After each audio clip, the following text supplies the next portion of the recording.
What do you believe about it that makes it painful? Because inherently it's free of pain.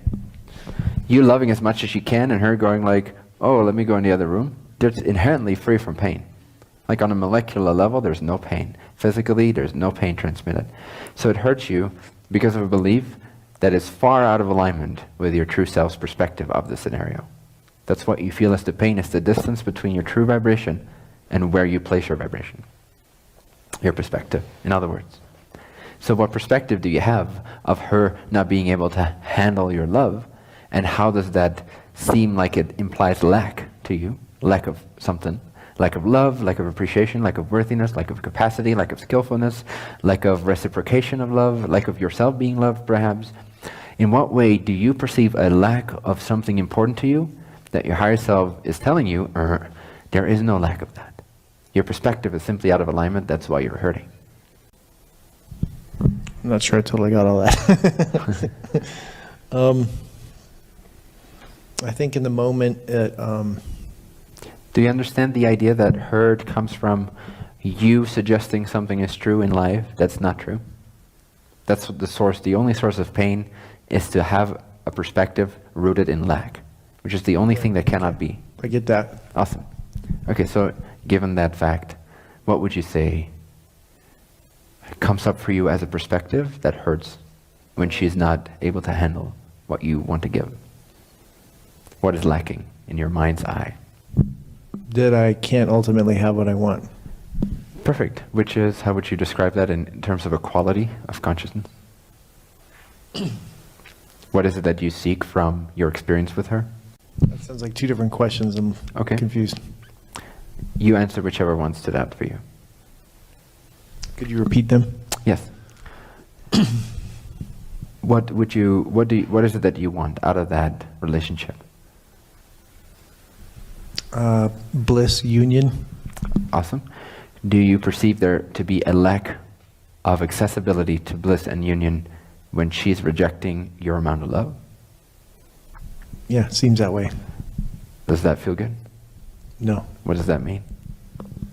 That's not true. Yay. Do you believe that it's not true? If you don't believe it's not true, you'll continue to hurt. If you take the signal of the bad feeling as coming from the higher self's utmost wisdom, letting you know, without a shadow of a doubt, somehow, my friend, my dear lower self friend, it is not true. Whatever you're perceiving, it's not true. There is a way for you to access bliss and union. It's not in the thing that you think it's in. It's not contained. It's not leaving you. There's no lack of it. Somehow the bad feeling transmits to you the comforting notion, if you interpret it in that way, that it's not true that you're lacking these things. Now, when that bad feeling comes through and you recognize it as a notion from your higher self, letting you know what is true, do you take that? Do you believe that?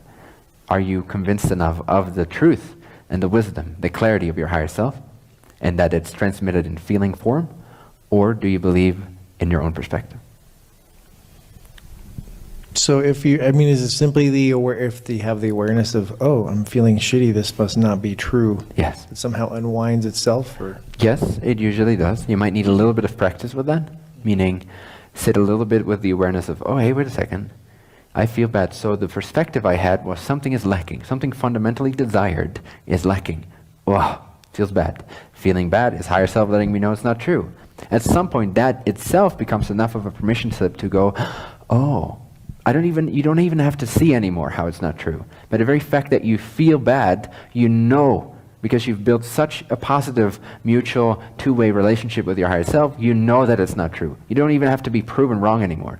You become so non-insistent upon your own perspectives that not feeling good is enough of a signal for you to let go of your insistence. Oh, it doesn't feel good? Well, somehow I must have been fooling myself. All right, I'll give it up. Somehow there is love and light. I don't even have to see how. Somehow I know that there is love and union. And suddenly you experience it immediately because you shifted to knowing that it is here. And then it shows you that it is here, but you didn't need to prove. But now you have to prove instantly because you simply trusted your higher self signal. Does that make sense? Mm-hmm. Yes, thank you. Awesome. Does that help your scenario? Yeah. And I'll guarantee you'll be able to, from that space, love so freely in a way, non-directionally, That the directional nature of it is what overwhelms her, not the love.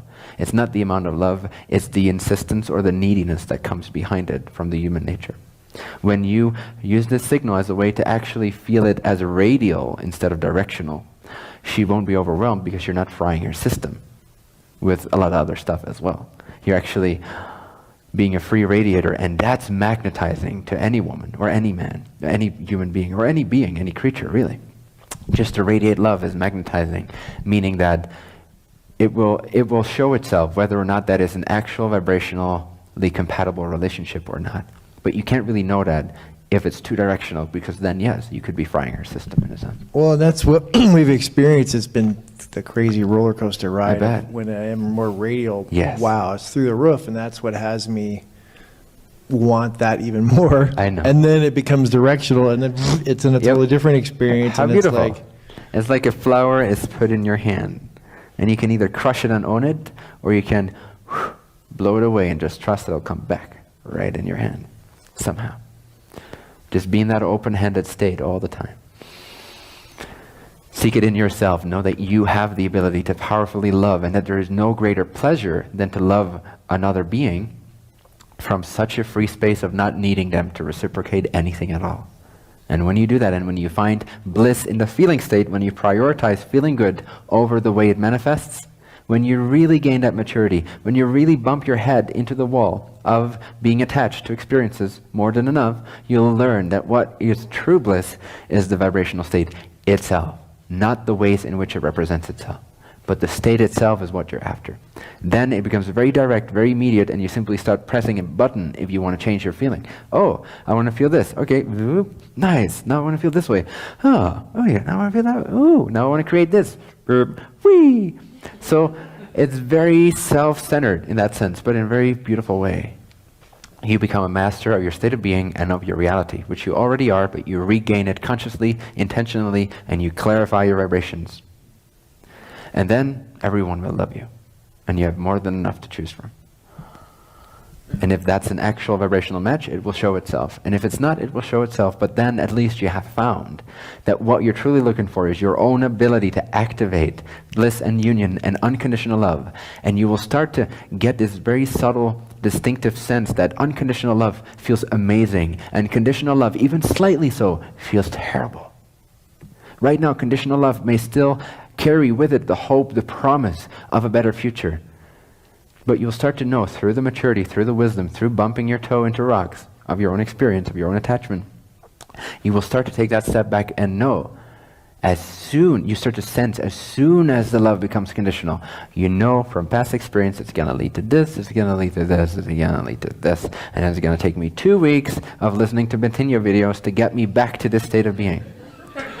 And at some point, it's just no longer worth it. No matter how pretty she is, no matter her cup size, no matter how much love you guys share with each other, it just doesn't matter. If it's not relevant, if it's not true, if it's not free, if it's not radial and naturally reciprocated through the radial nature of love, then there is no need to go down that path. You don't want to sacrifice the feeling good and doing good and accelerating. You don't want to sacrifice the super accelerated way of living for any dude or any chick or any relationship or any promise of a better future.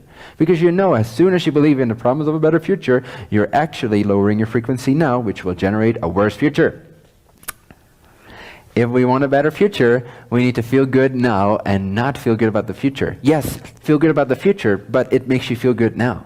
But as soon as that becomes conditional on that particular image, what we're doing literally is, okay, there is this seed planet, this new imagination, this new frequency. It excites us. Instantaneously, what we do, because we've become sort of lame and lacking the creativity to know that we have so many passions we don't even know about because we're not open to them, we're not looking for them. And so immediately after planting a new seed, we stay with that one seed and we monitor how it's growing. Hurry up. Hurry up. Hurry up. Oh, hurry. Oh, God, Christ. Okay, fuck you. And then it's gone. It's not growing. So we want to always keep planting new seeds. So yes, be in the future, but if you choose to be in the future, then be always in the future and never in the present. Does that make sense? You're always in the love, that is the presence itself, but you're always you're always creating the future. You're never stuck on focusing on the now. You're never waiting for the seed that you've planted previously to germinate. You're moving on to the next thing. Great, so you had this awesome conversation over the phone with this woman, and it's very promising, and you spoke about like completely, fully loving each other, and like entering some kind of tantric sex discourse together, or whatever, and like just so much hope for pleasure and love and reciprocation. And then you hang up the phone, and then instead of going like, oh my God, I can't wait for that time. Oh my God, I can't wait for that. Oh my God, I can't wait. Which like over the course of an hour, it can still feel good, but after 2 hours, it starts to feel really bad. Oh, wait, it's been 2 hours, but it feels like 2 days with this acceleration that's happening planetarily. 2 hours feels like 2 days. We haven't talked in 2 days. Oh, but it was just 2 hours ago. Shall I call her again? No, that will look needy. Oh, well, maybe a little text. Oh, it was an awesome dialogue, but it already feels fake. Oh my God. No, what you do instead is you hang up the phone and you go rock climb. And then after you're done rock climbing, you start visualizing this amazing car that you've been excited about. And then a call comes up that somehow attracts that to you. Or you start visualizing whatever it is, or you start imagining whatever else it is. Or you start expanding your horizon so much, you gain perspective on who you are. And then at some point, you never run out of things to be excited about anymore, so that you never have to wait for the past seeds. You're always so excited about the future presents that you're never actually checking how your past planted seeds are doing, ever. You're planting a seed, then you go plant seeds. That's what you do. And then you go plant seeds, and then suddenly there's a flower, and you go, oh, yummy. And then the other seed that you planted just shows up. Higher self is showing you exactly how and when it will manifest. You don't have to do that. All you need to do is vibrationally keep planting seeds. All you need to do. And then reap the benefits, but that will come your way. As soon as you start to wait for reaping the benefits, you're depriving yourself of more flowers in the future. So just know that the best way to secure your future is to plant as many seeds as you can at any given moment, and at some point, there's not a 15-minute stretch where you are bored.